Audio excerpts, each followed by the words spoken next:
Assalamualaikum warahmatullahi wabarakatuh. Salam sehat untuk kita semua. Semoga kita semua selalu mendapat lindungan Allah Subhanahu wa Ta'ala ya. Diberikan nikmat sehat walafiat serta dimudahkan segala urusannya. Amin ya Rabbal 'Alamin. Nah, untuk kesempatan kali ini, Mimin akan membagikan satu cerita misteri. Seperti apa ceritanya? Mari kita mulai.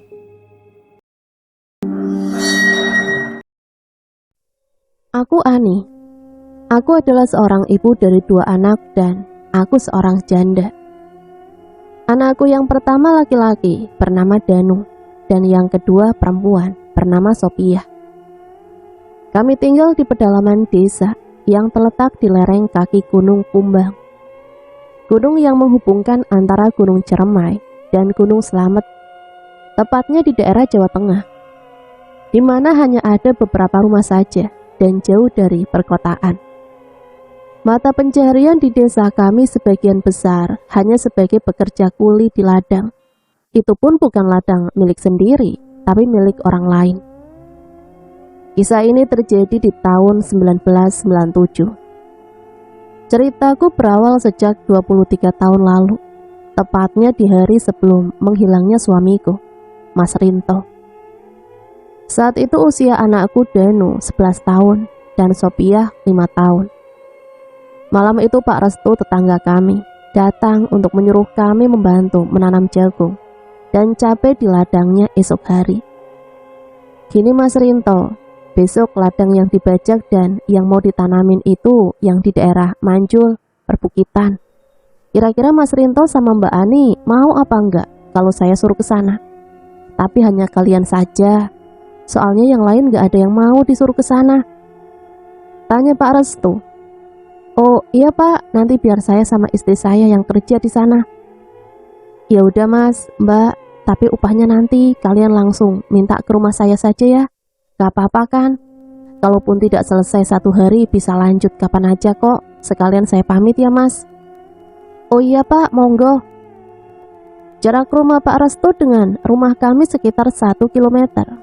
Dan jarak ladang Pak Restu dengan rumah kami sekitar 3 kilometer jauhnya. Mas, bukannya ladang Pak Restu yang di daerah itu terkenal angker ya Mas? Soalnya jarang orang-orang yang mau disuruh kerja di sana. Tanyaku pada Mas Rinto. Katanya sih gitu, tapi yang penting kita nggak macem-macem di sana. Tapi aku pun agak khawatir dan sedikit takut dengan tempat itu. Udah nggak usah ditakutin, lagian kita kan niatnya kerja. Yang penting kita permisi sama tempatnya. Berkokok suara ayam di pagi hari, tandanya kami pun harus bangun dari tempat tidur kami dan bersiap untuk pergi ke ladang Pak Restu. Tak lupa aku menyiapkan bekal untuk makan nanti. Danu dan Sophia pun ikut kami ke ladang. Anak-anakku tidak bersekolah karena jarak sekolah sangat jauh dari tempat tinggal kami. Ditambah kami dari keluarga yang kurang mampu. Bahkan sebagian anak-anak di dusun kami tidak bersekolah karena biaya dan jarak pada saat itu.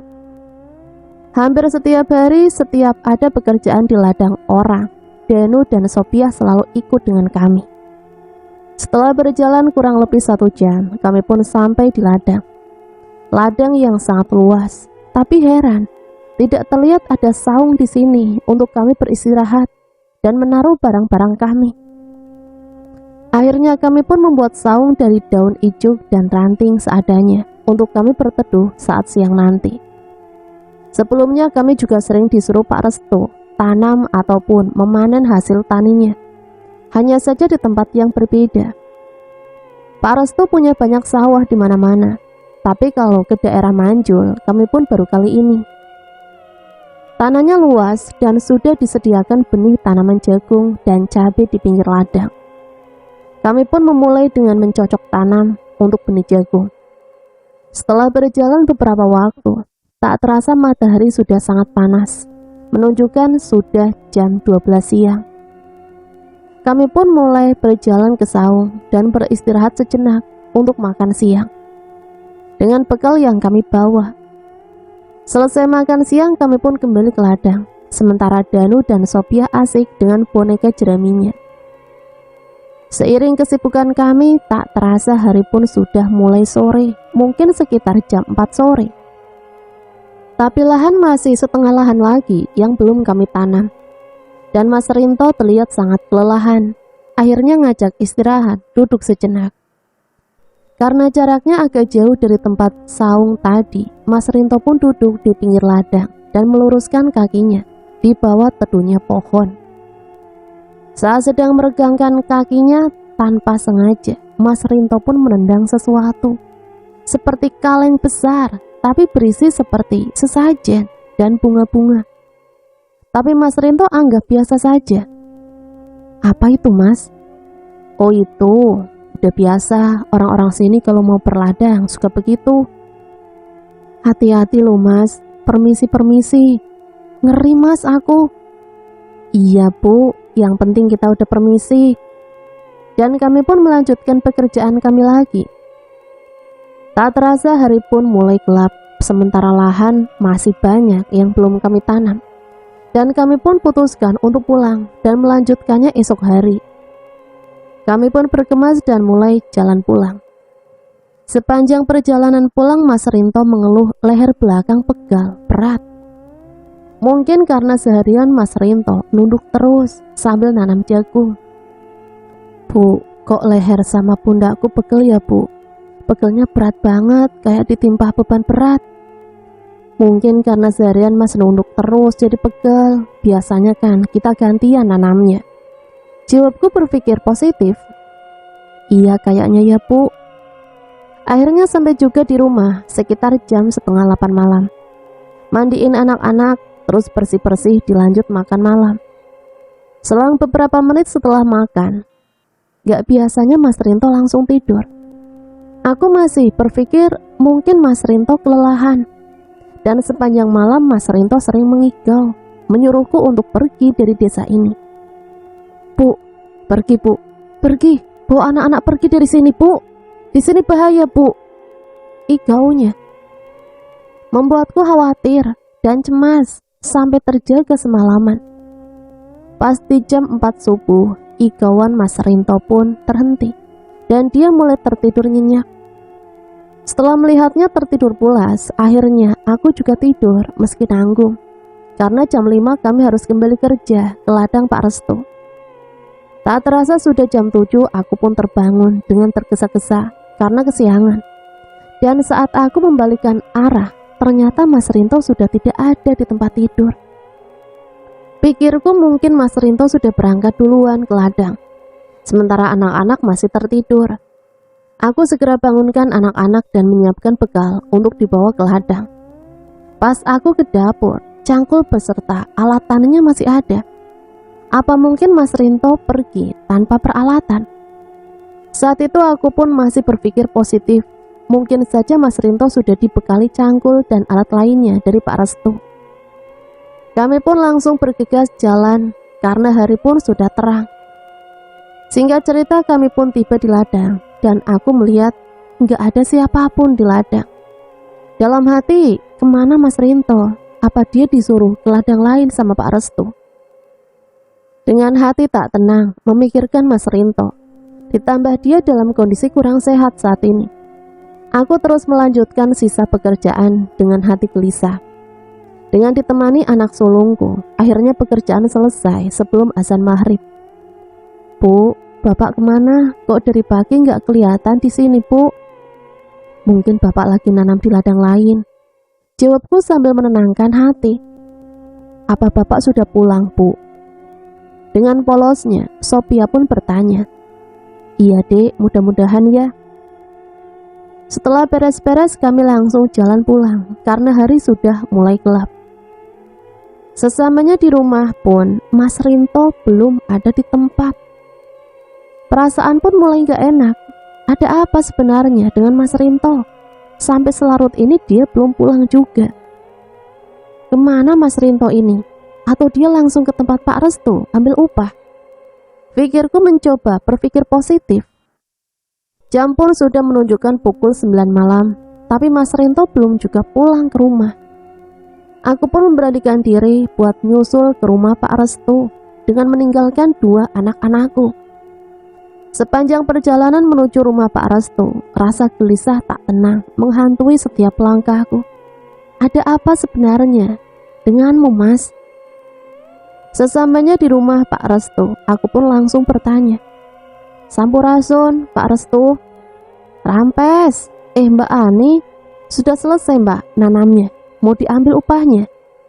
Sudah Pak, saya mau nanya, apa Mas Rinto ke rumah Bapak? Wah, suami Mbak Ani belum kesini. Begini Pak, dari tadi pagi Mas Rinto nggak ada di rumah. Bahkan di ladang pun dia nggak ada. Kira-kira Bapak tahu nggak Mas Rinto kemana? Wah, saya kurang tahu Mbak. Dari pagi pun saya pergi ke pasar, kirim hasil tani. Dan sampai sekarang belum kelihatan Mas Rinto kemari. Saya kira Pak Restu nyuruh suami saya pergi ke ladang lain, Pak. Kira-kira kemana ya, Pak? Saya sangat khawatir. Semalam Mas Rinto pun lagi kurang enak badan, tidur pun mengigau terus. Sudah, gini saja. Mbak Ani pulang saja dulu, besok kita cari sama-sama, ya Mbak? Sekarang sudah larut malam, jalanan pun sangat gelap. Akhirnya aku pun memutuskan untuk pulang. Mbak Ani, ini Mbak upah Mbak Ani dan Mas Rinto, hampir saya lupa. Iya Pak, terima kasih Pak. Ujarku sambil berbalik dan jalan pulang. Sesampainya di rumah, anak-anakku sudah tertidur, tapi aku masih belum bisa tenang. Sepanjang malam menangis, gelisah, memikirkan suamiku yang sampai saat ini tak kunjung pulang. Sempat aku pun berpikir konyol tentang Mas Rinto. Apa Mas Rinto selingkuh dengan wanita lain lalu kabur? Tapi tidak mungkin Mas Rinto sejahat itu. Dan gak mungkin juga Mas Rinto pulang ke rumah orang tuanya, sementara tempat orang tuanya jauh di daerah Tasik sana. Pagi mulai dingin, menunjukkan jam 3:30 pagi. Dan aku pun merasa lelah. Aku pun tertidur di kursi ruang tamu. Aku melihat sebuah kereta kencana dengan 4 penumpang. Satu kursi, satu perempuan cantik duduk di sebelah kusir dan 2 pengawalnya. Perempuan itu duduk anggun dengan baju yang sangat bagus, layaknya putri kerajaan. Sementara 2 pengawalnya nampak seram dengan mata merah, rambut gondrong dan gigi bertaring panjang, yang masing-masing membawa tongkat dengan ujung emas yang runcing. Akan tetapi ada yang janggal dari kereta itu, di mana para manusia yang dijadikan kudanya. Suara cambuk yang disabetkan ke orang-orang yang menjadi kudanya hingga merintih kesakitan. Di antara beberapa orang yang menjadi kudanya, aku melihat Mas Rinto tercambuk kesakitan. Sementara perempuan itu nengok ke arahku dan mendadahkan tangannya. Aku pun sontak teriak sekencang mungkin sambil menangis. Mas Rinto! Aku pun terbangun dari tidurku, dan semua itu ternyata hanya mimpi. Tapi rasa sesak dadaku seakan terasa nyata. Tanpa sadar hari pun sudah terang. Ibu kenapa, Bu? Tanya Danu. Ibu gak apa-apa nak, ibu hanya mimpi. Bu, kok bapak belum pulang? Bapak kemana, Bu? Ibu juga tidak tahu nak. Semalam ibu ke rumah Pak Restu, juga bapakmu gak ada di sana. Hari ini ibu mau cari bapakmu. Kamu jaga Sophia ya nak di rumah. Iya Bu, hati-hati ya Bu. Setelah hampir seharian aku mencari Mas Rinto dari ladang ke ladang, sawah ke sawah, tak kunjung juga kulihat Mas Rinto. Sebenarnya kemana Mas Rinto pergi? Akhirnya aku dan anak-anakku memutuskan untuk pergi ke Tasik, ke rumah mertuaku, dengan berharap Mas Rinto ada di sana. Perjalanan dari kampungku ke Tasik bisa memakan waktu 5 jam dengan bus. Belum lagi ditambah perjalanan dari tempatku ke terminal bisa memakan waktu 2 jam naik angkutan umum. Hari itu juga kami langsung menuju terminal. Sesampainya di terminal, kami tiba kurang lebih jam 6:30 malam. Untungnya masih ada bus yang arah Tasik. Setelah kurang lebih 5 jam perjalanan, kami pun tiba di Tasik. Pak, saya turun depan ya Pak. pas gapura. Dari gapura jalan kurang lebih 700 meter ke rumah mertuaku. Tibalah kami di tempat mertuaku sekitar jam 12 malam. Assalamualaikum. Assalamualaikum. Bu, Pak. Untung saja mertuaku belum tidur dan keluarlah ibu mertuaku. Ani, ada apa kok malam banget kamu kesini? Kalian bertiga, mana suamimu? Bu, sebenarnya ada yang harus aku ceritakan ke ibu. Aku kesini mau cari Mas Rinto. Dia sudah 2 hari gak pulang, Bu. Saya kira Mas Rinto pulang ke sini. Memang suamimu kemana? Kalian baik-baik saja kan?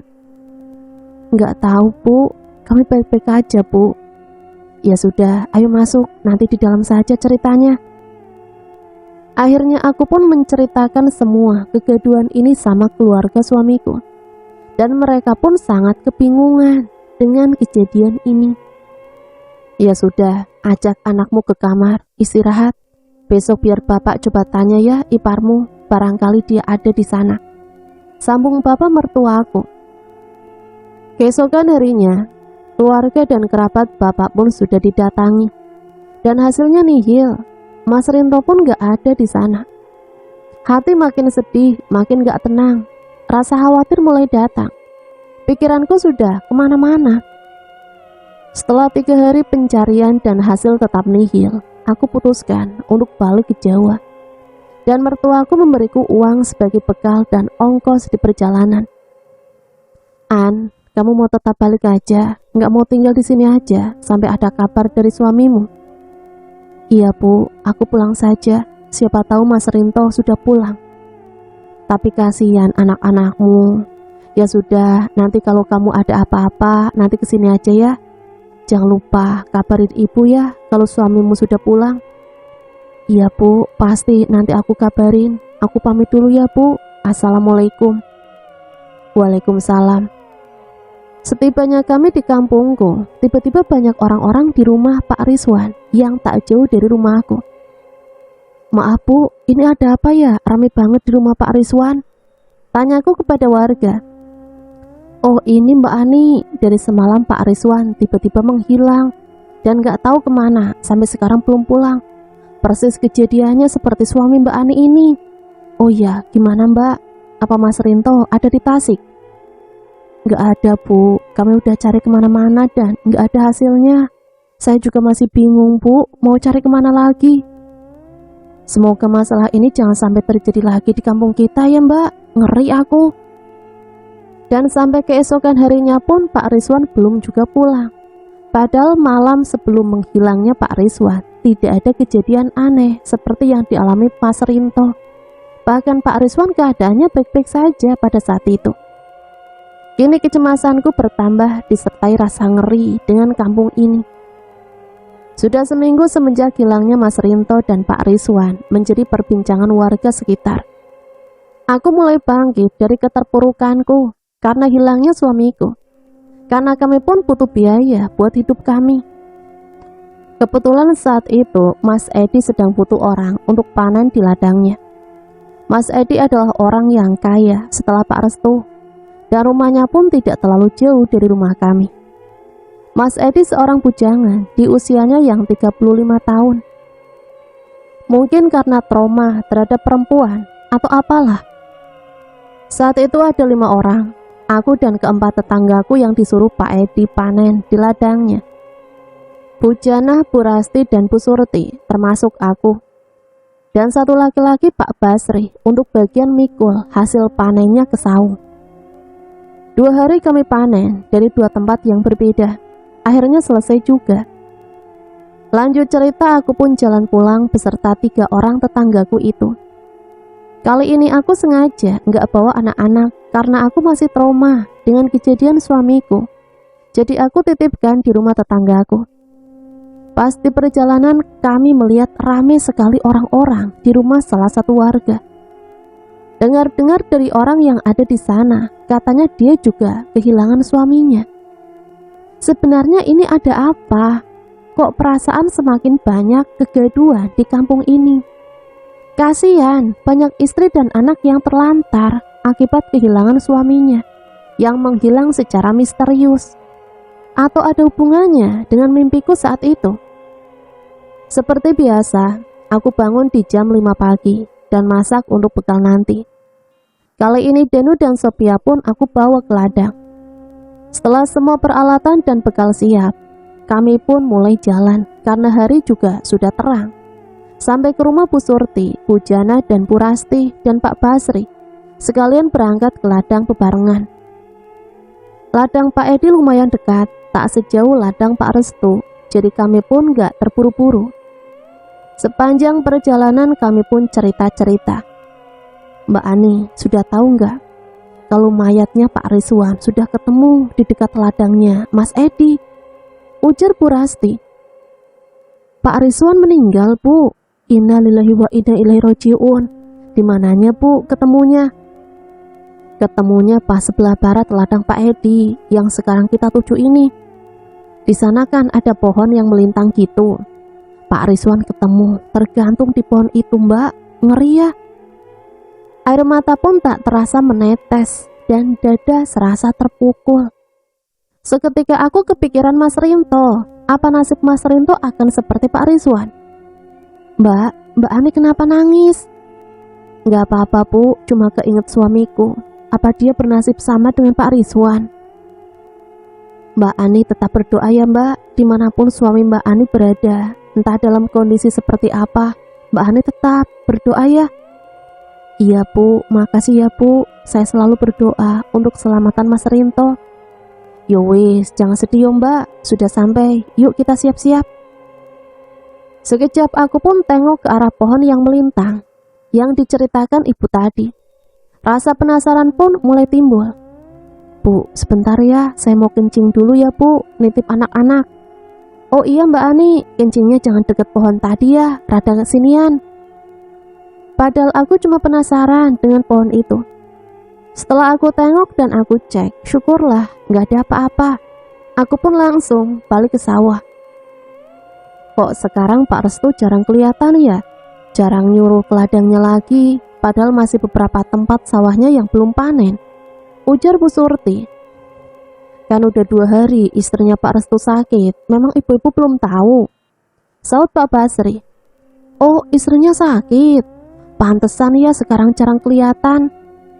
Iya, Bu, katanya sakitnya parah, sampai susah buat bangun dari tempat tidurnya juga. Sudah, kita doakan saja supaya istri Pak Restu cepat sembuh ya. Jawabku mengakhiri percakapan. Dan akhirnya pekerjaan selesai pas jam 3 sore.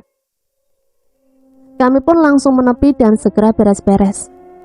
Dalam perjalanan pulang tiba-tiba ada mobil berhenti depan kami. Dan ternyata itu Mas Edi. Pak, Bu, gimana? Sudah selesai? Sudah, Mas. Ya sudah, besok giliran yang di dekat Kalimati ya. Di sana nanti sama orang kampung sebelah 2 orang. Paling setengah hari selesai. Siap Mas Ganteng, jawab Ibu Rasti dengan candaan genitnya. Dan Mas Edi pun langsung jalan lagi. Kayaknya Mas Edi habis beli mobil deh. Biasanya dia kemana-mana naik motor. Hebat ya Mas Edi ini. Iya Bu, kayaknya baru beli kemarin deh. Dia kan banyak usahanya. Kira-kira jarak 100 meter lagi kita sampai ke rumah. Tiba-tiba istri Pak Basri menghampiri kami. Pak, Bapak, itu Pak, istri Pak Restu meninggal Pak, tadi sebelum asar. Innalillahi wa inna ilaihi raji'un. Saut Pak Basri dan bergegas lari. Kami pun langsung pulang, bersih-bersih dan langsung pergi melayat ke rumah Pak Restu. Terpikir kalau meninggalnya istri Pak Restu nggak wajar. Dari yang awalnya kelihatan sehat bugar, tiba-tiba mendadak sakit tanpa ada riwayat penyakit sebelumnya. Dan dengar-dengar dari tetangga Pak Restu kalau istrinya Pak Restu cuma bisa terbaring lemas dan gak bisa apa-apa. Hanya matanya yang melotot seolah-olah melihat sesuatu dan sedang ketakutan. Pak, Bapak yang tabah ya Pak. Semoga amal ibadah istri Bapak diterima Tuhan ya Pak. Iya Mbak Ani, tolong dimaafkan ya Mbak kalau almarhumah semasa hidupnya pernah buat salah sama keluarga Mbak Ani dan yang lainnya. Jawab Pak Restu sambil tersenduh menangis. Setelah pemakaman selesai, kok aku nggak melihat Mas Edi datang melayat. Bahkan keluarganya pun nggak kelihatan di pemakaman. Ternyata Pak Restu dan keluarga Mas Edi sedang tidak akur. Dengan kabarnya Pak Restu iri dengan Mas Edi yang semakin hari semakin makmur. Sementara Pak Restu sekarang anjlok dalam usahanya. Dan warga pun mulai menaruh rasa curiga terhadap Mas Edi. Kalau Mas Edi melakukan pesugihan. Tapi apa mungkin Mas Edi melakukan hal itu sementara dia terkenal rajin dan taat beribadah? Bahkan dari pihak keluarga Mas Edi ada yang menjadi ustadz dan lulusan pesantren. Pada suatu malam warga memergoki Mas Edi jalan sendirian di kampung sebelah sambil membawa opor dan raut wajahnya yang seakan panik. "Dari mana Mas Edi?" Salah satu warga menegur Mas Edi yang terlihat ketakutan. "Ini Pak, dari kampung sebelah, habis ada perlu," saut Mas Edi dengan kepanikannya. "Oh gitu, kok Mas Edi sendirian? Dan biasanya Mas Edi kan pakai motor, kok sekarang jalan kaki?" ucap salah satu warga sambil menekan pertanyaannya. "Iya Pak, motor saya di bengkel, sementara kalau saya bawa mobil jalanannya rusak, jadi saya jalan kaki saja," jawab Mas Edi sambil terburu-buru. "Ya udah Pak, saya duluan ya, saya lagi buru-buru," sambung Mas Edi mengakhiri percakapan. "Iya Mas, hati-hati ya Mas," ujar bapak-bapak dengan rasa curiganya. Keesokan harinya kami pun pindah ke sawah Mas Edi yang di Kalimati. Di sana sudah ada ibu-ibu, 2 orang dari kampung sebelah. "Udah lama Bu," sapa Pujana dengan ibu-ibu dari kampung sebelah. "Baru sampai juga kok." Kami pun langsung menuju saung biar anak-anakku bisa main di sana dan meletakkan bekal makanan. Saat kami mulai memanen padi, tiba-tiba Danu, anakku yang laki-laki, memanggilku dari saung. "Ibu, ibu, sini sebentar." Aku pun langsung menghampirinya. "Kenapa nak?" "Ibu, aku nemu kaleng yang isinya bunga-bunga kayak waktu itu." "Di mana nak?" "Itu Bu, deket selokan." Pas aku lihat isi dari kaleng itu persis seperti yang aku temukan di ladang Pak Restu waktu itu sebelum suamiku menghilang. Perasaanku pun mulai gak enak. Segera aku ceritakan sama ibu-ibu dan Pak Basri. "Sebelum suamiku menghilang, dia sempat nendang kaleng kayak gitu." "Iya benar, sehari sebelum Pak Wisman meninggal, istrinya juga menemukan kaleng yang isinya bunga-bunga di belakang kandang kambingnya dan di belakang rumah Pak Restu juga." "Apa jangan-jangan Mas Edi beneran pesugihan? Kok ngeri banget ya?" sambung Bu Rasti. "Iya Bu, apalagi semalam warga ada yang lihat Mas Edi jalan kaki sendirian. Dia bilang sih dari kampung sebelah." "Hus, jangan suuzon dulu ibu-ibu, kita kan belum tahu kebenarannya. Kalau semalam sih Mas Edi dari rumah kami, dia nyuruh kami panen di ladang itu. Cuman pas ke rumah dia bawa motor, gak jalan kaki." Ibu-ibu yang dari kampung sebelah menyela percakapan kami. Katanya sih motornya rusak dan ditinggal di bengkel. Dan kami pun tetap mencoba untuk tetap husnuzon terhadap Mas Edi dan melanjutkan pekerjaan kami hingga selesai. Sekitar jam 2 siang, kerjaan kami pun kelar. Kami pun bergegas ke saung sekalian makan siang yang kami tunda karena nanggung. Tiba-tiba Pak Guntur, bapaknya Mas Edi, datang bersama pekerjanya.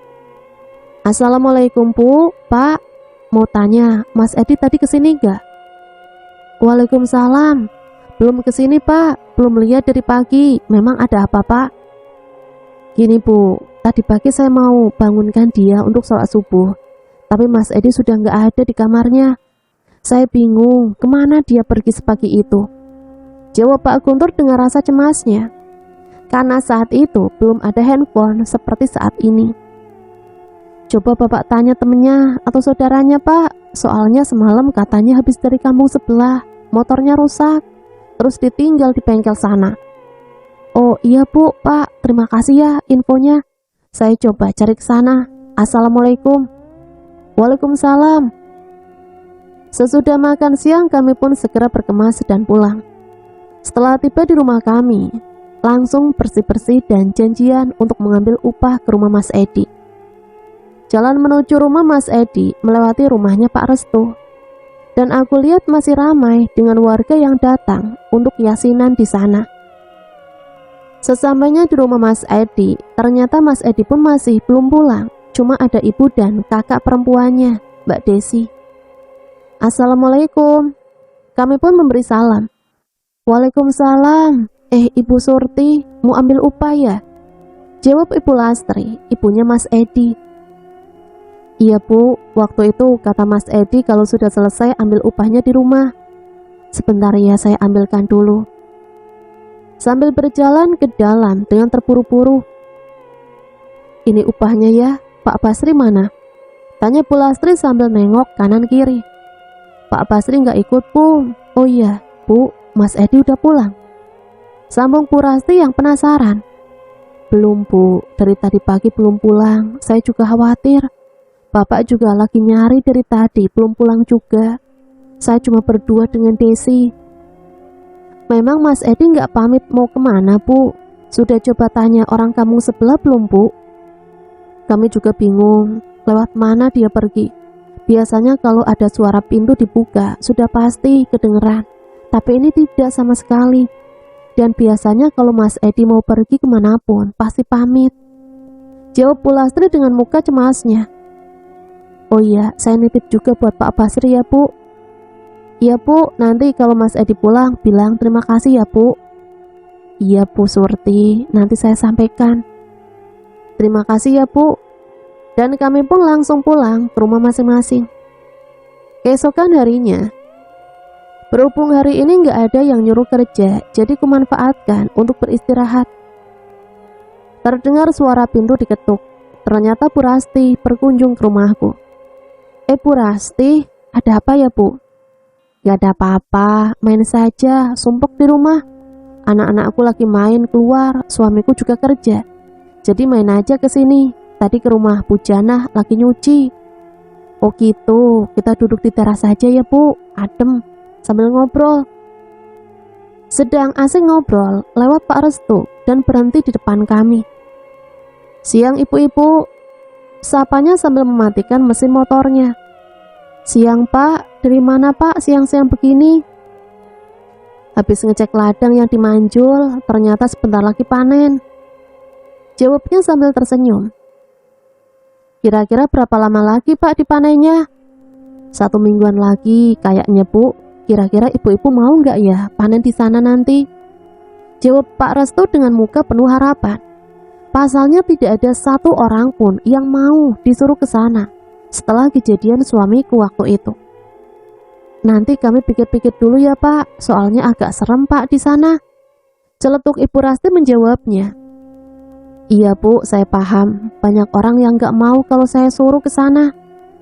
Ya sudah Bu, lanjutkan ngobrolnya, saya pulang dulu ya Bu.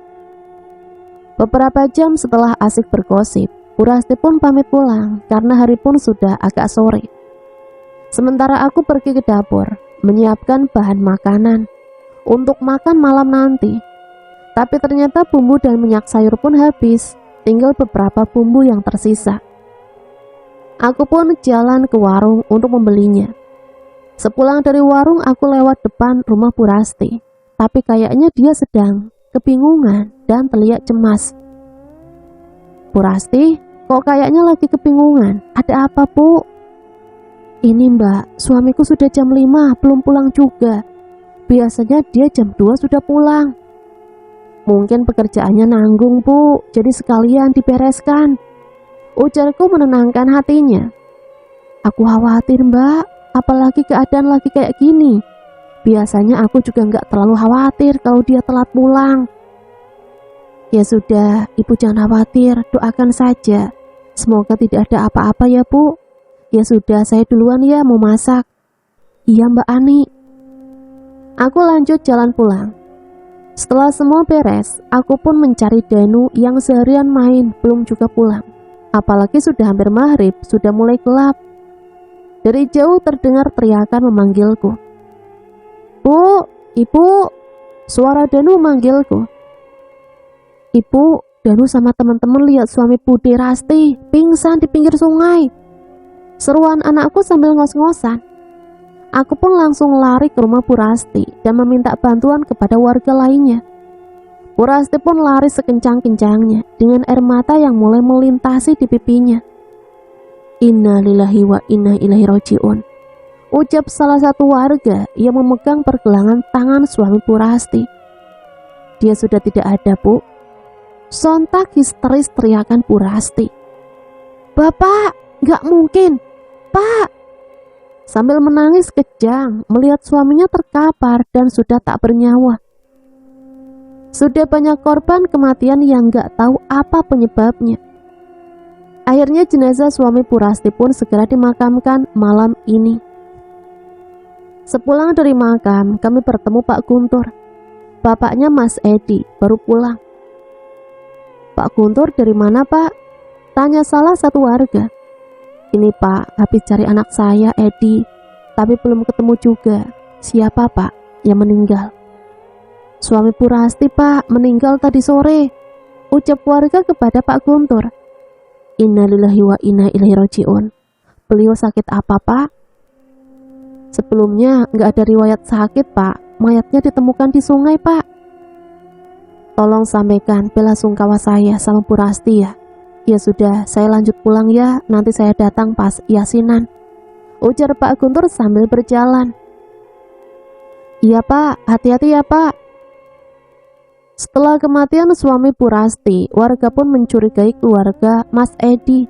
Ditambah menghilangnya Mas Edi yang sampai saat ini belum diketahui keberadaannya. Dan setelah banyaknya kejadian yang tabu di desa kami, banyak warga yang resah dan ketakutan untuk keluar rumah. Bahkan untuk bekerja ke ladang pun mereka sangat ketakutan. 1 minggu kemudian, terdengar kabar bahwa Mas Edi sudah pulang ke rumahnya dengan kondisi fisik yang kurus serta lusuh. Kabarnya Mas Edi ditemukan di daerah kidul atau selatan Gunung Kumbang. Dia terlantang-lantung seperti orang yang tak waras. Dia dijumpai oleh salah satu warga yang sedang berkunjung ke daerah sana.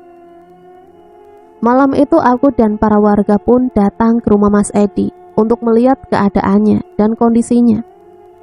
Dan Pak Ustadz Tamrin pun datang.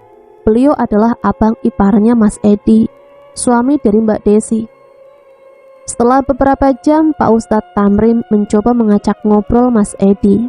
Akhirnya Mas Edi pun mulai berbicara dan mulai bercerita. Kalau malam sepulangnya dari kampung sebelah, dia diikuti kereta kuda atau delman yang memberi tumpangan dan akan mengantarkannya pulang. Hanya saja Mas Edi menolaknya. Hingga malam itu saat dia tertidur, terdengar suara kerincing-kerincing disertai cambuk. Saat terbangun dari tidurnya, dia sudah berada di dalam kereta kuda itu dan membawanya ke suatu tempat seperti di goa yang asing. Di tempat itu pun banyak orang-orang yang selama ini dianggap hilang. Bahkan yang sudah meninggal pun ada di sana, termasuk Mas Rinto. Begitulah penuturan Mas Edi. Mereka semua berkumpul dan dijadikan budak. Bahkan ada yang dijadikan sebagai pengganti kuda di kereta itu. Dengan iman yang kuat, Mas Edi pun berhasil pergi dari tempat itu. Seakan baru semalam, padahal sudah hampir 2 minggu Mas Edi menghilang. Setelah keluar dari sana, Mas Edi nampak linglung dan suara delman pun seakan-akan selalu mengikutinya. Kalau Mas Edi sebagai korban, lantas siapa sebenarnya dalang dari semua ini? Musim hujan pun datang. Wangi tanah tersiram air hujan mengingatkanku dengan Mas Rinto. Panas dingin hanya kulalui bersama anak-anakku. Musim tandur, nanam padi pun segera tiba. Biasanya 2 minggu sebelum musim tandur, para juragan-juragan sudah mulai keliling menyuruh warga untuk kerja di ladang mereka. Tapi kali ini tidak seperti musim tandur lalu. Semua warga ketakutan untuk pergi ke ladang. Suatu ketika Pak Restu keliling untuk menyuruh warga ngocek jagung atau melepaskan biji jagung dari batangnya di rumahnya. Yang datang seperti biasa, aku, Bu Jana, Bu Surti, dan Bu Rasti. Meski dia sedang berduka, tapi apa daya, kebutuhanlah yang memaksa kami untuk terus bergerak. Bu, kira-kira siapa ya yang manen jagung Pak Restu yang dimanjul? Bisik-bisik Bu Jana dengan penasaran. Katanya sih saudaranya Pak Restu sendiri, ya gimana lagi, orang sini nggak ada yang mau disuruh ke sana. Saud Bu Surti sambil nengok ke arah Pak Restu. Kami pun mulai mengocek jagung. Lumayan, satu rantang hasil ngocek dihargai Rp500 saat itu. Biasanya kalau sehari bisa dapat 2 karung lebih. Satu karung biasanya 25-30 rantang. Lumayan buat beli kebutuhan. Tak terasa sudah 3 hari kami mengocek jagung di rumah Pak Restu. Tapi ada yang aneh. Di setiap jam 3 sore, Pak Restu selalu bolak-balik ke basement. Baru tahu aku kalau rumah Pak Restu ada basementnya. Hebat banget ya. Seru Bu Rasti dengan pandangan terus ke arah Pak Restu. Tapi aneh deh, Pak Restu kalau turun ke basement pasti bawa kendi. Buat apa ya? Tanyaku yang merasa penasaran dengan gerak-gerik Pak Restu. Besoknya Pak Restu membeli mobil baru untuk mengangkut hasil panennya dan menjualnya ke kota. Selain itu Pak Restu pun membeli lahan persawahan lagi yang tak jauh dari rumahnya. Mungkin usaha Pak Restu sedang maju-majunya. Setelah mengalami keanjlokkan bulan lalu, pernah suatu ketika aku sedang membawa jagung yang sudah dikocek untuk dipindahkan ke dalam karung. Dengan terburu-buru Pak Restu menabrakku dan semua berkas yang dia pegang jatuh berantakan di lantai. Maaf Pak, nggak sengaja Pak, ucapku sambil membereskan berkas-berkasnya yang berantakan. Iya Mbak Ani, nggak apa-apa, saya yang nggak lihat, lagi buru-buru.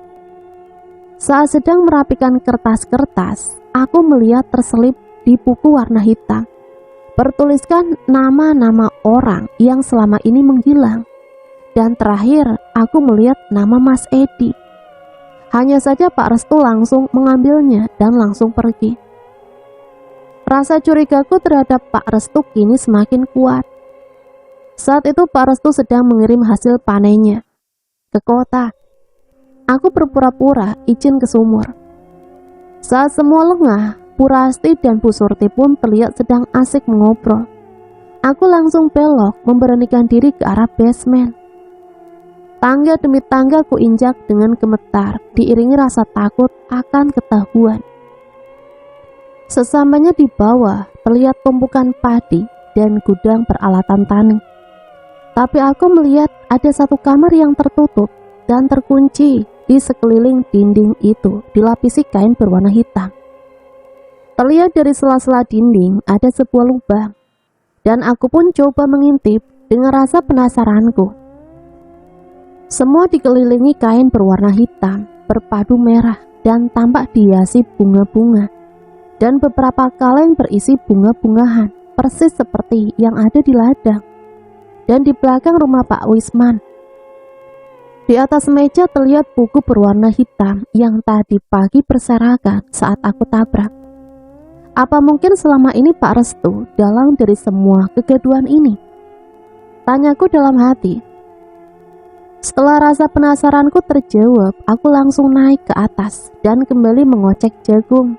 Seakan berpura-pura tidak tahu apa yang telah aku lihat tadi. Hari sudah mulai gelap, terdengar suara mobil Pak Restu tiba di garasinya. Saatnya kami pamit pulang, tapi ada yang aneh dari tatapan Pak Restu saat melihatku. Seakan dia mengerti kalau aku tahu apa yang dia lakukan. Aku langsung palingkan muka dan langsung pulang. Sesampainya di rumah, tiba-tiba rasa ketakutan pun menyelimutiku. Bisikan-bisikan aneh serasa terdengar di sudut-sudut rumahku. Terdengar suara cambukan dan kerincing delman. Aku pun langsung lari ke depan rumah, tapi tidak ada apapun yang kulihat di depan rumah. Dengan ketakutanku, aku segera mendatangi rumah warga. Aku langsung menceritakan semua kejadian yang aku alami dan apa yang aku lihat sore tadi. Tak selang berapa lama, salah satu warga melaporkan kabar duka bahwa Mas Edi meninggal dengan leher terikat tali. Innalillahi wa inna ilaihi raji'un. Serentak warga berseru. Apa mungkin suara delman yang aku dengar tadi, delman yang menjemput kematian Mas Edi? Akhirnya kami pun segera menuju rumah Mas Edi, dan aku pun menceritakan semuanya pada keluarga Mas Edi. Sempat shock dan tak habis pikir, tapi keluarga Mas Edi harus menerima kenyataan ini. Setelah memakamkan almarhum Mas Edi, warga pun berbondong-bondong mendatangi rumah Pak Restu dan menyeretnya keluar. Sontak berteriak anak dan orang tua Pak Restu saat melihat Pak Restu diseret keluar. Dan beberapa warga masuk ke dalam. Saat itu aku tunjukkan ruangan rahasia tempat Pak Restu melakukan ritualnya. Dan mendobrak pintu yang terkunci dengan beberapa kali didobrak. Akhirnya terbuka. Warga pun kaget dengan apa yang mereka lihat. Aku melihat buku warna hitam yang berisikan nama-nama orang yang menjadi korban. Ternyata selama ini, keluarga Pak Restu menyangka kalau basement itu hanya tempat penyimpanan padi. Pak Restu diseret ke tanah lapang dan dipaksa warga untuk mengaku atas apa yang dia perbuat. Diikat di satu tiang dan dipukuli warga. Setelah babak belur, akhirnya Pak Restu mengakuinya. Semua dilakukannya karena ambisinya untuk menjadi orang terkaya di kampungnya. Dendam Pak Restu kepada keluarga almarhum Mas Edi, bahkan dia bilang tidak suka kalau di kampungnya ada yang lebih kaya darinya. Dari situlah rasa irinya timbul karena melihat Mas Edi lebih maju darinya. Hingga Pak Restu pun nekat pergi ke dukun di pegunungan sana yang terletak tak jauh dari ladangnya yang ada di Manjul, dengan menyembah andong mayat atau delman hantu yang terkenal dengan hantu wanitanya, dan meminta kekayaan bersyarat. Pak Restu juga bilang kenapa dia sampai tega menumbalkan istrinya sendiri, lantaran istrinya selalu membanding-bandingkannya dengan keluarga Mas Edi. Dia juga mengaku kesal kepada warga yang selalu menolak apabila disuruh. Dan satu lagi, suamimu Aning, dia nggak bakal bisa balik lagi ke rumahmu. Dia akan selamanya menjadi budak. Mengakuannya sambil tertawa keras. Aku pun menangis dan murka lalu melemparkannya dengan batu. Teriakan keras dari keluarga Pak Restu. Sudah, cukup. Sembah dari pihak keluarga Mas Edi melarang untuk main hakim sendiri. Tapi amarah warga tak bisa dibendung. Warga pun tak menghiraukannya. Dengan sangat kesal, Pak Basri pun berlari ke rumah dan mengambil bensin yang ada di dalam trigen, lalu menumpahkannya ke seluruh badan Pak Restu. Dengan murka dan geramnya warga, akhirnya dibakarlah Pak Restu hidup-hidup. Teriakan minta tolong dan merintih kesakitan yang tak dihiraukan warga, sampai tidak berkutik lagi dan menjadi pasrah terbakar. Hari sudah mulai pagi, mayat Pak Restu pun diantarkan dan disemayamkan jauh dari desa kami. Beberapa hari kemudian keluarga dan anak Pak Restu pun pindah dari kampung kami. Aku pun mulai mencoba mengikhlaskan kepergian Mas Rinto, dan semoga dengan kejadian ini tidak ada lagi kegaduhan dan korban di desa ini. Dan warga pun mulai bergotong royong membangun musola di tengah dusun agar kami semua ingat kepada Sang Pencipta. Dan hanya kepadanya kami meminta rizki yang halal. Pak Ustadz Tamrinlah yang mengajarkan kami sholat dan mengaji. Kami pun sering mengadakan pengajian untuk mendoakan orang-orang yang telah pergi dan menghilang menjadi korban pesugihan. Sepulang pengajian, warga mendengar teriakan bujana yang sangat kencang. Dia melihat sosok hantu Pak Restu yang hangus terbakar, sedang menenteng kepala Pak Basri. Sebenarnya cerita ini season 2 ya, cuman Mimin lanjutkan lagi biar teman-teman gak penasaran dan gak kelamaan nunggunya. Setelah kematian Pak Basri, warga memburu dan menangkap dukun pesugihan itu. Pak Basri menjadi sesembahan terakhir sebelum akhirnya dukun itu diamuk dan dibunuh warga. Desa ini seakan menjadi desa yang terkutuk. Setiap malamnya dengan teror kereta kuda yang tak bertuan. Meski tak memakan korban, andong itu menjadi momok bagi warga sekitar. 15 tahun berlalu, cerita adanya teror andong mayit pun terdengar sampai ke kota. Bahkan tak sedikit orang dari berbagai daerah dengan sengaja datang ke desa untuk mencari kebenaran tentang adanya mitos itu. Tapi entah apa yang mereka rasakan di sana.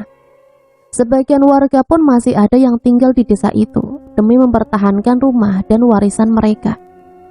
Mereka percaya bahwa suatu saat nanti teror itu akan berakhir. 2012. Namaku Danu, putra sulung dari Ibu Ani dan Pak Rinto. Kini usiaku sudah 26 tahun. Setelah kejadian saat itu, kami memutuskan untuk pindah ke rumah nenek di Tasikmalaya. Dan setelah lulus sekolah, aku dibawa oleh keluarga Wak Pardi, kakak dari bapak, tinggal dan kerja di Jakarta. Sedangkan ibu dan adikku Sophia tetap tinggal di Tasik. Aku bekerja di salah satu media surat kabar di Jakarta Barat sebagai jurnalis dan memiliki tim yang beranggotakan 5 orang, 2 perempuan dan 3 laki-laki termasuk aku. Dewi, Rizka, Jaka, Lukas, dan aku. Bro, bosan aku. Kerjaan kita gini-gini mulu. Bikin berita masalah politik mulu. Sekalinya ganti tentang kriminal. Celetuk Lukas dengan muka yang sedang bete. Sudah, syukuri aja. Toh dari situ juga kita digaji.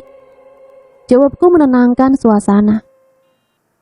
Tahu nih, si Lukas ngeluh mulu. Sabar, besok coba kita usul ke Pak Reza buat ganti tema beritanya. Kali aja dia mau pindahin kita. Terdengar suara pesan BBM masuk. Besok Pia bayar uang semester. Kata ibu suruh minta AA. Itu pesan dari adikku, Sophia. Iya dek, nanti AA kirim ya. AA masih di jalan nih. Oke jangan lupa ya. Terima kasih Keesokan harinya, pagi itu saat absensi, aku melihat Pak Reza datang ke kantor lebih awal. Dia bilang ada briefing dadakan. Bagi semuanya, ada yang saya mau sampaikan. Sapa Pak Reza membuka obrolan. Kok dadakan Pak? Ada apa ya? Jadi gini, Pak Rahmat selaku direktur pelaksana hari ini kan, dia terakhir kerja. Jadi posisinya diganti sama Pak Anwar. Nanti semua jadwal dan divisi buat peliputan atau jurnalistik, dia yang tanggung jawab. Dan dia juga yang atur nanti. Kesempatan kami buat usul. Kebetulan Pak Anwar orangnya suka dengan mitos dan misteri.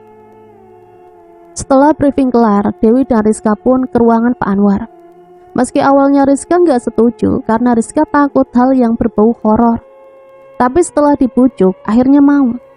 Dewi dan Rizka pun meminta untuk tukar tugas liputan dengan tim misteri. Dan ternyata Pak Anwar setuju. Ini tugas pertama kalian di misteri. Ada yang mengirim cerita nih via email. Coba deh kalian baca dan nanti kalian minta nomor teleponnya. Terus hubungi si pengirim biar lebih spesifiknya. Siapa? Nu, Gunung Kumbang di mana Nu? Tanya Jaka menghampiriku. Di Jawa Tengah, dekat ke pantai selatan. Kenapa Cek? Ini Nu, kita dikasih tugas buat observasi ke daerah itu. Di sini sih pengirim dituliskan bahwa di desa itu ada teror hantu kereta kuda. Katanya sih udah terjadi sejak 15 tahun yang lalu. Coba sini aku baca. Setelah aku baca, ternyata ini kisah warga di daerah tempat tinggalku dulu. Sejenak terlintas pertanyaan di benakku. Ada keanehan apa lagi dengan desa itu? Lalu siapa orang yang mengirim cerita ini? Tiba-tiba Jaka menepuk pundakku. Suruh baca malah bengong. Tahu nggak kamu di mana tempatnya? Tanya Jaka mengagetkanku dari lamunan. Lalu aku pura-pura tidak mengetahuinya. Gak tahu aku. Ya nanti kita coba hubungi si pengirim aja, minta alamat jelasnya. Tapi harus banget apa tugas ini datang langsung ke tempatnya? Gak bisa via telepon aja gitu? Ya makanya coba nanti kita hubungi orangnya dan sekalian lapor ke Pak Anwar. 2 jam menunggu balasan email dari si pengirim, akhirnya dibalas dengan isi, "Kalau kalian mau tahu ceritanya, datang langsung ke sini, maka kalian akan mengetahui apa yang terjadi." Dan orangnya pun memberi alamat lengkap, TKP-nya, tapi tidak mencantumkan nomor teleponnya. Setelah melapor sama Pak Anwar, akhirnya Pak Anwar menyuruh kami besok datang langsung ke desa itu dan mengungkap kasusnya. Jam sudah menunjukkan pukul 5 sore, waktunya kami pulang kerja, dan aku masih kepikiran dengan desa asalku itu. Sesamanya di rumah, aku pun langsung menelpon ibu. "Halo dek, ibu ada nggak?" "Ada mau ngobrol." "Ya dek, coba kasih ke ibu teleponnya." "Ada apa nak?" "Bu, aku dapat tugas dari kantor, ngunjungin desa kita dulu di Gunung Kumbang. Ternyata kisah hilangnya bapak dan andong mayat sudah terdengar sampai sini bu. Dan pihak kantor menyuruh timku menelusuri mitos itu bu, buat majalah misteri." "Ibu tidak melarang kamu ke sana, tapi kamu harus jaga diri. Dan kalau bisa kamu nggak boleh ceritakan ke siapapun, termasuk orang-orang desa itu, kalau kamu anak dari Bapak Rinto. Walau nanti ada yang mengenalimu di sana, kamu tetap nggak boleh kasih tahu siapa dirimu ya nak. Pura-puralah jadi orang lain." "Iya bu, pasti aku rahasiakan." Jawa Tengah 2012. Setelah melalui perjalanan kurang lebih 10 jam, akhirnya kami tiba di pintu masuk desa itu, jam 7 malam. Sepanjang perjalanan masuk ke desa, kami tak melihat satu orang pun yang lewat. Suasana semakin mencekam. Terbentang hamparan gelapnya malam, terpecah oleh lampu sorot dari mobil kami. Tiba-tiba terlihat seorang perempuan berjalan memasuki gapura. Siapa malam-malam jalan sendirian di tempat gelap seperti ini? Tanyaku dalam hati. Setelah dekat kami pun berhenti dan bertanya. "Mbak, kalau desa ini di mana ya?" Tanya Lukas sambil menunjukkan alamat pada perempuan itu. "Oh, ini pasti rombongan jurnalis dari majalah misteri ya, yang dari Jakarta?" Ujar perempuan tadi dengan bertanya balik. "Iya betul mbak, kok mbak tahu?" "Saya Risma, saya yang ngirim email tentang andong mayat kemarin. Kebetulan kita ketemu di sini." "Memangnya mbak dari mana, kok sendirian?" "Oh, saya dari rumah warga, habis wawancara juga." "Memang nggak takut mbak?" "Nggak kok, selama saya di sini, saya belum mendengar atau melihat kejadian aneh. Ayo saya tunjukkan rumah Pak RT-nya di depan."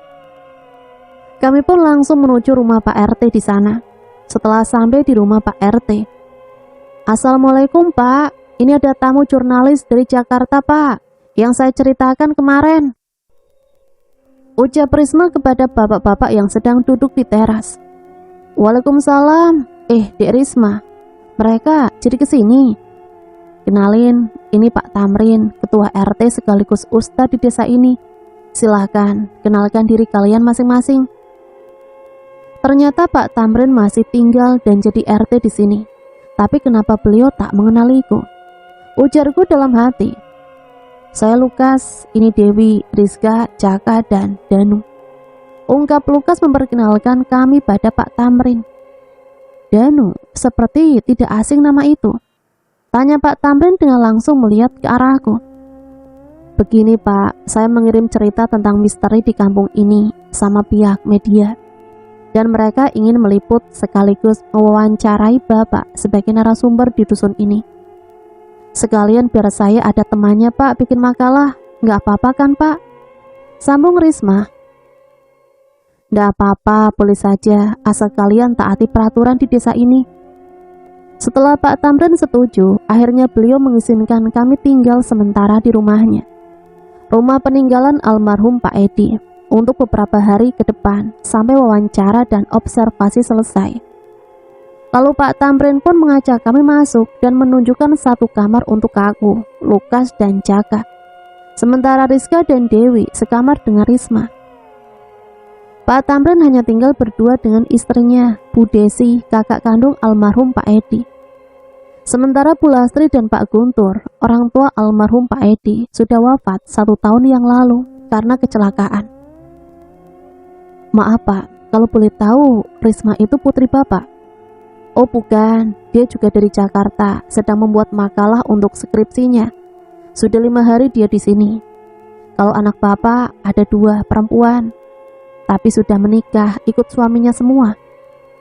Pak Tamrin juga bilang, sekitar seminggu yang lalu, ada beberapa orang dari kota yang datang ke desa ini, dan tinggal juga di rumahnya.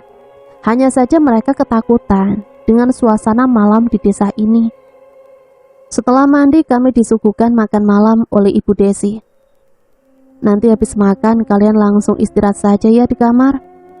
Iya Bu, maaf ya merepotkan, jawab Desi. Nggak apa-apa kok, Ibu juga senang rumah ini jadi rame. Setelah makan malam, anak-anak masuk ke kamar.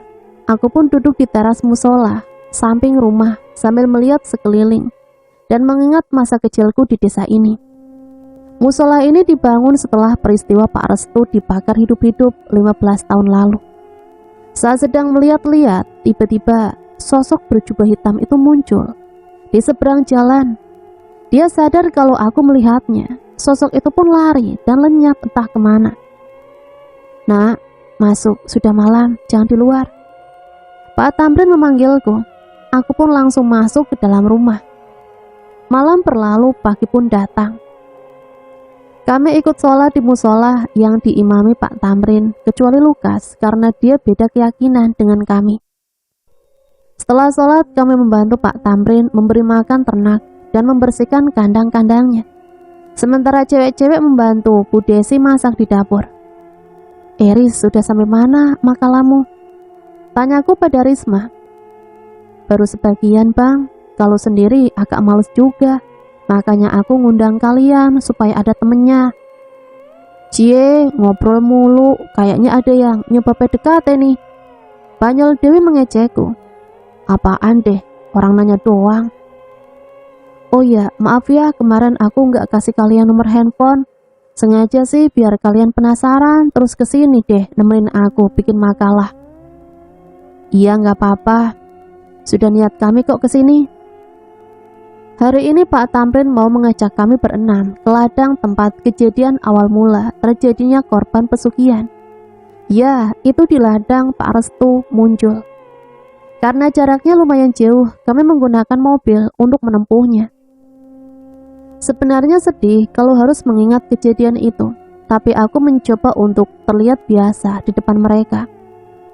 Saat kami sedang meliput lokasi, tiba-tiba Pak Tamrin memanggilku. Danu, sini. Iya Pak, kenapa Pak? Sejak kamu datang ke sini semalam, Bapak sudah tahu kalau kamu itu Danu, anak Pak Rinto. Dari gerak-gerikmu yang terlihat cemas dan juga wajahmu yang mirip banget almarhum bapakmu, Bapak sudah menduga kalau itu kamu. Iya Pak, saya sengaja menyembunyikan status saya dari anak-anak karena ibu saya khawatir akan terjadi apa-apa dengan kami nantinya. Bapak paham maksud kamu. Bapak juga tidak akan cerita tentang kamu ke mereka. Kamu yakin mau menulis kisah ini? Saya juga sedikit khawatir Pak dengan tugas ini. Tapi mudah-mudahan tidak terjadi apa-apa ya Pak. Tapi kalian tetap berhati-hati. Jangan sembarangan melakukan hal apapun ya nak. Baik Pak. Ya sudah, kamu teruskan tugasmu. Aku pun melanjutkan merekam tempat itu. Dan tak sengaja melihat sosok berjubah hitam seperti yang kulihat semalam. Terekam kamera sedang berdiri di samping batu besar. Lagi-lagi seperti sedang mengawasi kami, lalu lari dan menghilang. Sebenarnya siapa dia? Kenapa dia selalu mengintai kami? Singkat cerita, kami berinisiatif untuk membantu memanen padi esok hari. Karena sudah malam, kami mulai jalan pulang. Karena jalannya sedikit jelek karena belum diaspal, Lukas pun pelankan kecepatan mobilnya.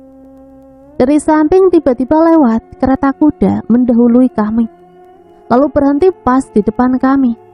Semua sontak teriak kaget melihat sosok yang ada di kereta itu. Penampakan yang sangat menyeramkan dengan wajah hangus seperti terbakar. Sekilas wajahnya mirip Pak Restu, lalu melambaikan tangan ke arah kami. Seketika kami terkejut. Itu apa Pak? Ucap Lukas sambil gemetar. Semua tenang ya. Pak Tamrin menenangkan kami. Lalu Pak Tamrin mulai menggerakkan mulutnya membaca ayat-ayat suci. Dan seketika kereta kuda pun melaju kencang dan menghilang. Misteri belum terpecahkan. Apakah sosok itu jelmaan dari hantu Pak Restu? Atau memang ada yang menyembah andong mayit lagi? Sejak kejadian malam itu, sengaja kami tak menceritakannya pada Bu Desi, Dewi, dan Rizka. Karena mereka sangat penakut. Keesokan harinya karena kami sudah berjanji pada Pak Tamrin untuk membantu para pekerja memanen padi di Kalimati. Pagi ini aktivitas kami seperti biasa, menyiapkan semuanya, seolah-olah semalam tidak terjadi apa-apa. Capek banget deh, istirahat dulu yuk sebentar. Rizka yang saat itu kelelahan, maklum anak mami. Nanggung Riz, bentar lagi jam 12, sekalian bareng yang lain ya. Pak, saya istirahat duluan ya, capek, lemes banget. Semuanya istirahat, makan siang dulu, kasihan Rizka. Akhirnya semua jalan ke saung dan makan. Sesudah makan kami pun mengobrol sambil bercanda. Sosok berjubah hitam itu muncul lagi di antara pohon jati. Kali ini rasa penasaranku membuatku bangkit dari saung dan kukejar sosok itu. Danu, mau kemana kamu? Tanya Pak Tamrin yang kaget melihatku tiba-tiba lari dari saung. Bentar Pak, mau kencing. Setelah jauh kukejar, sosok itu pun menghilang di tengah-tengah semak. Sialan, cepat banget larinya. Lalu aku pun segera kembali ke saung. Rizka, kamu kenapa? Gak tahu, kepalaku sakit banget, pusing, lemes juga. Ya sudah, kamu di saung saja ya, gak usah terusin. Nanti biar Dewi yang nemenin kamu. Ujar Pak Tamrin melihat muka Rizka yang pucat. Risma aja Pak, aku nanggung kerjaannya dikit lagi selesai. Jawab Dewi. Iya, nanti aku aja yang nemenin Rizka. Beberapa jam kemudian, akhirnya selesai juga memanen padi. Langsung dimasukkan ke karung dan mulai diangkut ke mobil baknya Pak Tamrin. Kebetulan sudah jam 5 sore, siap-siap juga untuk pulang. Tiba-tiba, Danu, Pak Tamrin, Lukas, Jaka, teriak kencang Risma dari saung. Aku dan Pak Tamrin pun menghampirinya. Kenapa Riz? Ada apa? Rizka, Nu, kejang-kejang. Danu, Dewi, sama Risma, bawa Rizka pulang dengan mobil kalian. Biar Bapak, Jaka, sama Lukas bareng naik mobil Bapak. Setelah sampai rumah, ba'da maghrib, Rizka pun makin parah.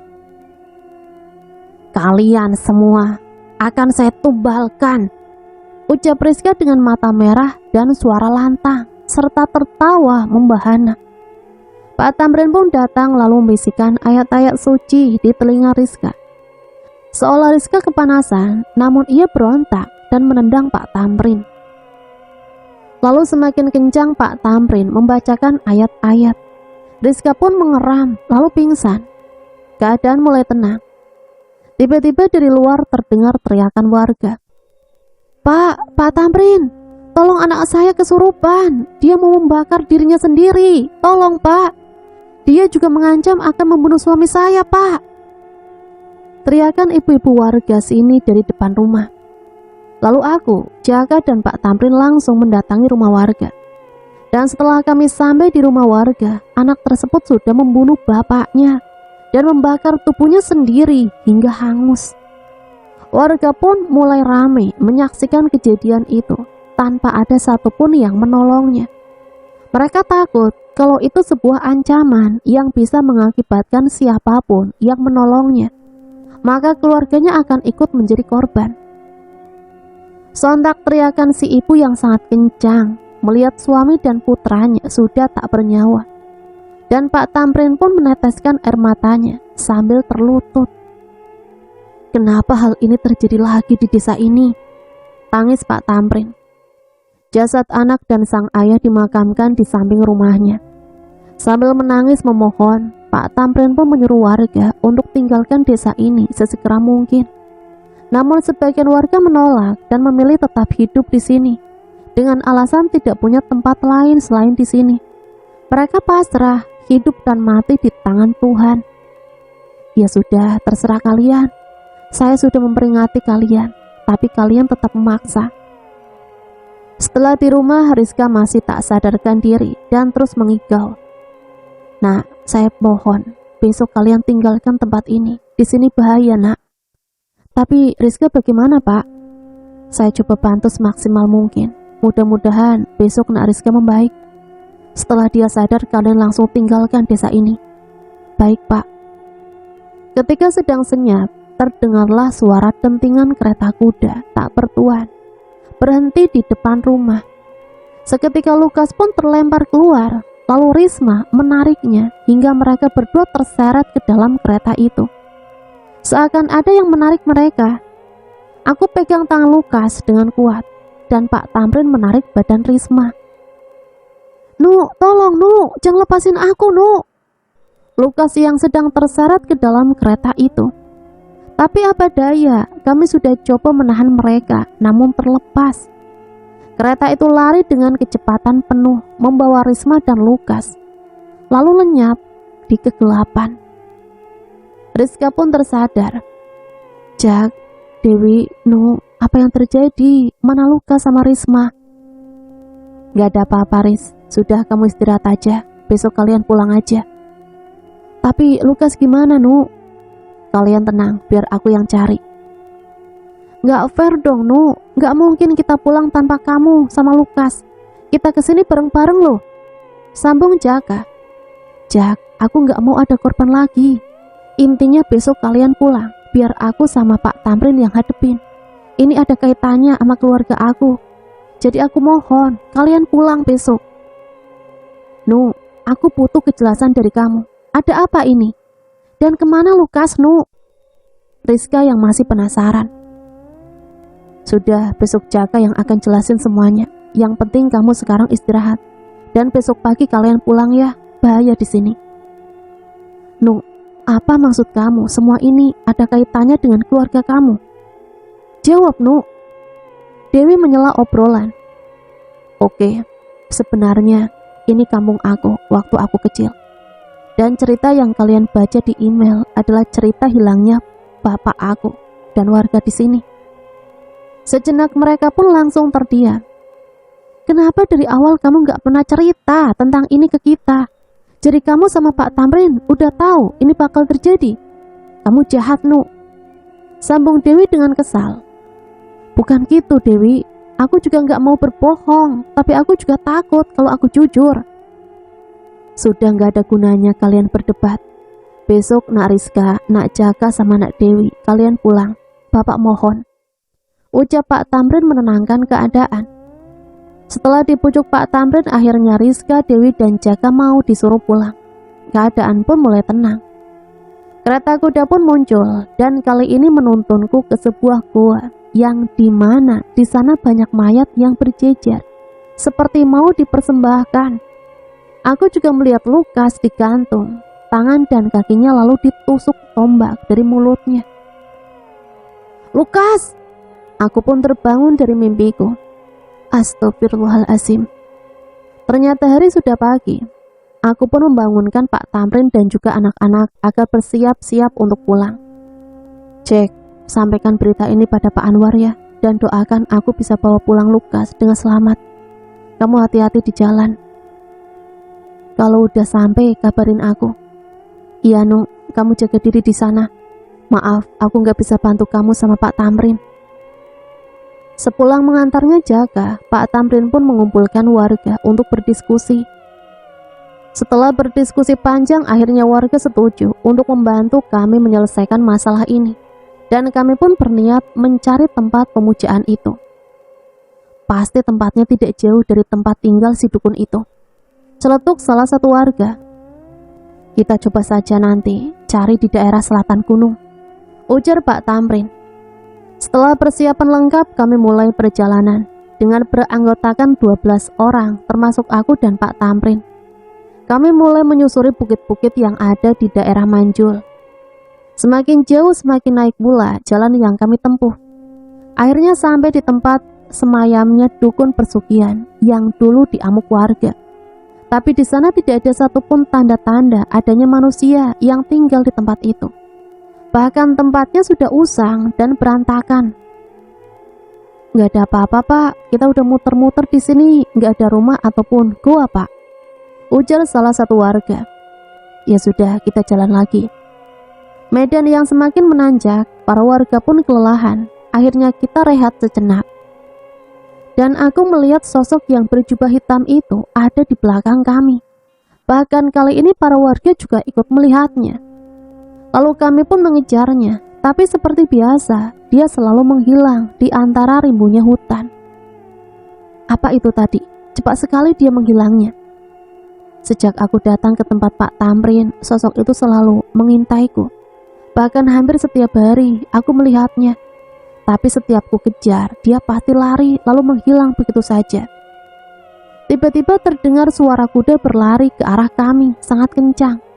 Lalu menyeret salah satu warga dan menabrakku hingga aku terpental dan jatuh ke jurang. Saat itu terakhir aku melihat warga sedang meneriakiku. Lalu semua tampak gelap dan aku pun tak sadarkan diri. Saat aku sadar, aku sudah berada di sebuah gubuk dan aku melihat sosok si jubah hitam yang selama ini mengikutiku ada di sana dan menghadap ke arahku sambil membawa segelas air dalam gelas bambu. Kamu sudah sadar, Nak? Siapa kamu? Apa maumu? Lalu dia berhenti di depanku. Tenang, Nak, kamu masih terluka. Aku bukan orang jahat. Lalu kenapa kamu selalu mengikuti dan mengintaiku? Apa maumu? Aku selalu mengikuti dan memata-mataimu untuk memastikan kamu baik-baik saja. Maksudnya? Tanyaku dengan bingung. Kamu sekarang sudah besar, Nak. Aku tahu kamu akan datang ke kampung ini. Sebenarnya kamu siapa? Lalu ia membuka jubah yang menutup kepalanya dengan wajah yang lusuh dan janggut yang tebal terurai, tapi seakan tidak asing dengan raut wajahnya. Aku ini bapakmu, Nak. Seakan rasanya tak percaya, aku tercengang. Gak mungkin, bapakku sudah meninggal 15 tahun lalu. Bapak ditumbalkan bukan untuk dibunuh. Bapak dijadikan budak pekerja para makhluk gaib menjadi kuda untuk kereta mereka. Setelah dukun itu mati, Bapak terbebas dan akhirnya keluar dari gua ini. Tapi kenapa Bapak tidak pulang? Tidak kembali pada kami, Pak? Bapak bertahun-tahun seperti orang linglung, lontang-lantung seakan tak waras. Sampai akhirnya Bapak sadar. Bapak sengaja tidak menemui kalian karena Bapak tahu masalah ini belum selesai. Dan Bapak sesekali menengok ke desa itu, memastikan desa itu bebas dari masalah. Bapak juga percaya suatu saat nanti kamu akan kembali ke desa ini. Maka Bapak selalu menunggumu. Aku pun langsung memeluknya erat. Sudah, Nak, minum dulu ramuan ini untuk memulihkan tubuhmu. Kuteguk ramuan ini dengan rasa pahitnya. Seketika rasa sakit di tubuhku hilang. Jadi Bapak tahu di mana letak tempat sesembahan itu sekarang? Kalau tempat sesembahan itu Bapak tidak tahu. Tapi 2 minggu yang lalu Bapak membuntuti seseorang perempuan jalan ke arah bukit. Bapak melihat dia melakukan ritual di sana. Kemudian dia pergi menuju desa kita. Perempuan? Tapi Bapak kenal perempuan itu?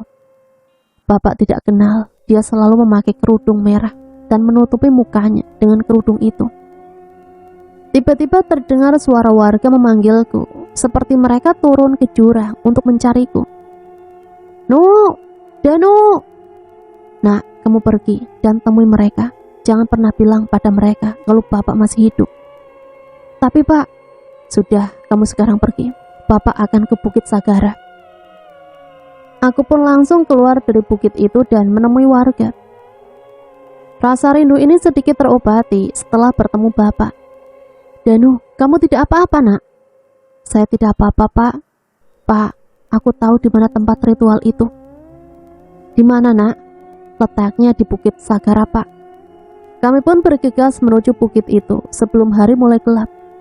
Setelah perjalanan yang panjang ditambah medan yang semakin menantang, akhirnya sampai di kaki Bukit Sagara. Kabut mulai menebal, suasana semakin mencekam, hawa dingin menusuk tulang, lalu kami memutuskan beristirahat di sana. Malam mulai datang, warga pun membuat api unggun untuk menghangatkan badan dan sebagai penerangan. Pak, gimana? Kita lanjut malam ini atau besok pagi saja? Kita lihat kondisi dulu. Kalau memang tidak memungkinkan kita untuk lanjut, kita bermalam di sini. Angin mulai kencang, suara-suara misterius kini terdengar dari rimbunnya hutan. Tiba-tiba muncul gerombolan sosok mayat hidup dari kegelapan. Wujud dari para korban pesugihan. Terlihat Mas Edi, Pak Rizwan, Pak Restu, dukun dan yang lainnya dengan muka yang hancur dan jalan sempoyongan seperti zombie menghampiri kami. Semuanya tenang, jangan panik. Mari kita berdoa sama-sama agar dijauhkan dari gangguan-gangguan syaitan dan jin, teriak Pak Tamrin pada kami. Kami pun berdoa membaca ayat-ayat suci sebisa kami. Gerombolan itu pun berjalan semakin kencang ke arah kami. Semakin dekat, lalu mereka menerkam kami. Tiba-tiba hilang seperti angin menghantam wajah kami.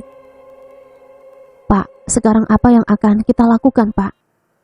Sekarang kita istirahat, kita lanjutkan besok pagi. Si pelaku pasti tahu akan kedatangan kita. Setelah melewati malam yang dingin dan suasana yang mencekam, akhirnya pagi pun tiba.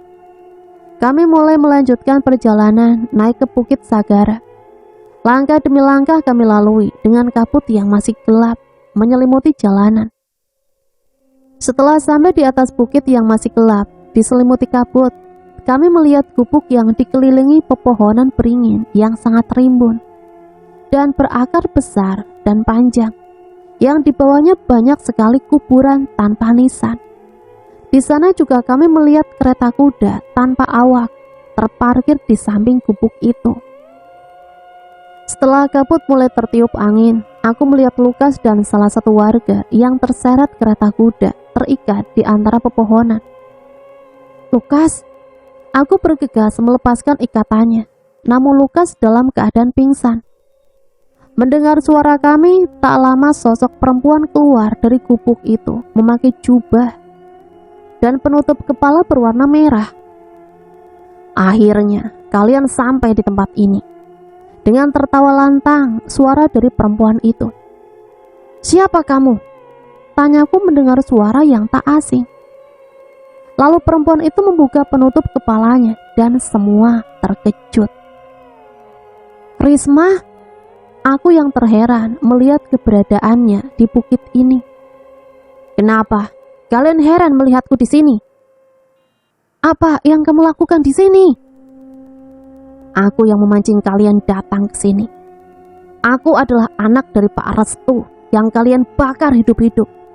Dan aku juga yang membalaskan dendam atas kematian bapakku. Jadi selama ini kamu pelakunya? Ya, aku sengaja datang ke rumah Pak Tamrin agar aku mudah mengelabui kalian. Dan perlahan dari kalian, aku bunuh, ucap Risma dengan tertawa keras. Astagfirullahalazim, istighfar Risma. Dendam hanya akan menyesatkanmu dan merugikanmu. Persetan dengan sesat. Lalu Risma menggerakkan mulutnya, membaca mantra-mantranya. Seketika kami terlempar. Sudah cukup nak Risma, ucap Pak Tamrin memegang leher yang kesakitan. Lalu Risma kembali membaca mantra.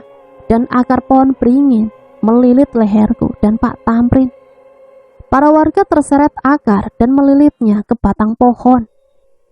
Saat semua merasa kesakitan dan hampir tak bisa bernafas, sosok berjubah hitam pun datang dan menusukkan sesuatu yang tajam tepat di punggung Risma. Seketika Risma tersungkur ke tanah dan akar yang melilit kami pun terlepas. Bapak? Hah? Bapak? Saya Rinto, Pak. Bukannya kamu sudah? Nanti saya jelaskan. Tiba-tiba Risma bangun kembali, mengamuk. Kini dia memanggil para mayit bangkit dari kuburan yang ada di sekitar pohon beringin itu dan melemparkan Bapak ke dalam gubuk itu. Mayit-mayit itu lalu menyerang kami, menyeret kami ke lubang itu, ikut dengan mereka. Seketika tanah mulai mengubur setengah badan kami hingga kami tak dapat bergerak. Lalu, teriakan bapakku memanggil Risma sambil memegang buku hitam yang ia temukan di dalam gubuk. Risma pun langsung menoleh ke arah bapak, lalu bapak membakar buku itu di hadapan Risma. "Tidak!" Risma berteriak. Seketika Risma pun ikut terbakar bersamaan dengan buku itu. Dan tiba-tiba tangan yang menarik kami pun ikut menghilang. Bapak segera mengeluarkan kami dari liang lahat. Risma merintih kepanasan dan meminta tolong, namun kami tak menghiraukannya. Sebelum akhirnya dia mati, Risma sempat berkata, "Ingat, di antara kalian akan menjadi sesembahan terakhir." Lalu tertawa dan mati. Jasad yang hangus terbakar akhirnya kami kuburkan di bawah pohon beringin itu. Dan Lukas pun sadar dari pingsannya. "Danu, Pak Tamrin, apa yang terjadi?" tanya Lukas. "Kas, ternyata Risma pelakunya." "Bukannya Risma juga korban, Nu? Terakhir aku lihat dia terseret juga." "Itu hanya alibi agar kita percaya dan masuk ke skenarionya." "Terus di mana dia? Dan di mana Dewi, Rizka sama Jaka?" "Risma sudah mati terbakar. Mayatnya kita kubur di sini. Kalau Jaka, Dewi sama Rizka, Pak Tarmin menyuruh mereka pulang kemarin." Akhirnya setelah semua berakhir dan sebelum kami mulai perjalanan pulang, gubuk itu kami bakar beserta isinya agar tak ada lagi yang memuja di sini. Dan kereta kuda itu pun lenyap. "Jadi selama ini Mas Rinto selamat dan tidak dijadikan korban?" tanya Pak Tamrin menepuk pundak bapakku. "Setelah terbunuhnya dukun itu, saya satu-satunya yang selamat dari pesugihan itu. Sebelum akhirnya saya memutuskan untuk tinggal di lereng bukit. Saya sempat tak sadar diri, seperti orang tak waras selama bertahun-tahun, hingga akhirnya saya sadar." Sepanjang perjalanan pulang, bapak cerita semuanya, dari awal kejadian sebelum menghilangnya sampai akhir dia bisa lolos dari tempat itu dan menetap di hutan. Setelah sampai di rumah Pak Tamrin, kami beres-beres dan berpamitan pada semua warga, termasuk Pak Tamrin dan Bu Desi. "Kalian mau langsung pulang? Nggak mau besok aja? Sudah sore juga." "Kayaknya kita langsung pulang saja, Pak. Lukas juga biar cepat-cepat sampai di rumahnya. Kasihan juga dia, agak sedikit trauma atas kejadian ini." "Ya sudah, kalian hati-hati ya." Setelah berkemas dan berpamitan, akhirnya kami mulai meninggalkan desa itu untuk pulang dengan mobil yang Pak Tamrin pinjamkan. Betapa senangnya hatiku, akhirnya aku bisa membawa bapak pulang sebagai kejutan untuk ibu dan adikku. Dalam perjalanan kami asik mengobrol bercanda dengan pertanyaan-pertanyaan konyol dari Lukas. Tiba-tiba muncul mobil truk yang sedang hilang kendali dari arah depan. Mobil itu menerobos jalan dan masuk ke jalur yang kami lalui. Lalu truk itu menghantam mobil kami. Berguling, mobil kami menerjang pembatas jalan tol hingga akhirnya berhenti di semak-semak. Saat itu aku melihat Lukas dan bapak berlumuran darah. Sebelum akhirnya aku tak sadarkan diri. Dan setelah aku sadar, aku sudah berada di sebuah rumah sakit dengan kaki dan tangan digantung karena patah tulang. Aku melihat Dewi dan Jaka ada di sini. Syukurlah akhirnya kamu siuman. Kamu koma selama seminggu. Dewi yang berdiri di sampingku. "Dewi, Lukas sama bapak mana?" tanyaku dengan mulut yang terasa kaku. Mereka hanya diam. "Cek, Lukas mana, Cek? Mereka baik-baik saja kan?" "Sebenarnya Lukas sama bapak, mereka sudah nggak ada, Nu." "Maksud kamu apa?" tanyaku yang masih penasaran. Mereka meninggal di tempat." Nggak mungkin, Jack. Nggak mungkin. Kamu bohong kan, Jack?" Dewi dan Jaka hanya menggelengkan kepalanya. Rasa tak percaya bercampur emosi dan air mata pun mulai menetes membasahi wajah ini. Ini aku bukan hanya kehilangan sosok seorang bapak, tapi sekaligus kehilangan sahabatku. Sesak dada ini rasanya seperti tertusuk tombak. Kejutan ini berubah menjadi kabar buruk untuk aku, ibu, dan adikku. Dan cerita selesai sampai di sini. Semoga cerita ini bisa kita ambil pembelajarannya ya. Ambil sisi positif dan buang jauh-jauh negatifnya. Sampai di sini saya pamit undur diri, mohon maaf apabila banyak salah kata. Akhirul kalam, wassalamualaikum warahmatullahi wabarakatuh.